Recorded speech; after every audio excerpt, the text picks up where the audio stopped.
పొట్టకోటి కోసం రోడ్డు పైకి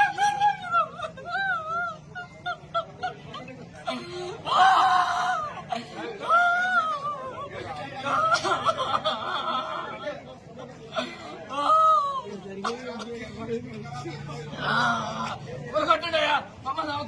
ఫ్యామిలీ మొత్తం తీసుకుపోయి పంపిస్తారని తీసుకోండి ఆయన కొంచెం సేపు ఓపిక లేకుంటే మీరు తీసుకుంటా ఉన్నాం కదా మొత్తం చదివినాక మరి ఎందుకు ఈ ధ్వంసం ఎందుకు ఈ ధ్వంసం ఏం సృష్టించాలని అంటే వాళ్ళకైనా న్యాయం ఎవరికి లేదా న్యాయం ఏ సమాచారం ఇది ఏ సమాచారం అక్రమంగా సంపాదించుకున్నాం వదిలిపెట్టి పుణ్యానికి చేస్తున్నాం ఏమన్నా వదిలిపెట్టి పుట్టకోటి కోసం రోడ్డు పైకి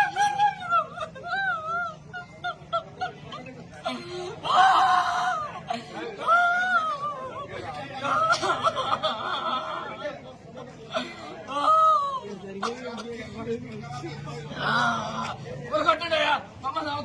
ఫ్యామిలీ మొత్తం తీసుకుపోయి పంపిస్తారని తీసుకోండి ఆయన కొంచెం సేపు ఓపిక లేకుంటే మీరు తీసుకుంటా ఉన్నాం కదా మొత్తం చదివినాక మరి ఎందుకు ఈ ధ్వంసం ఎందుకు ఈ ధ్వంసం ఏం సృష్టించాలని అంటే వాళ్ళకైనా న్యాయం ఎవరికి లేదా న్యాయం ఏ సమాచారం ఇది ఏ సమాచారం అక్రమంగా సంపాదించుకున్నాం వదిలిపెట్టి పుణ్యానికి చేస్తున్నాం ఏమన్నా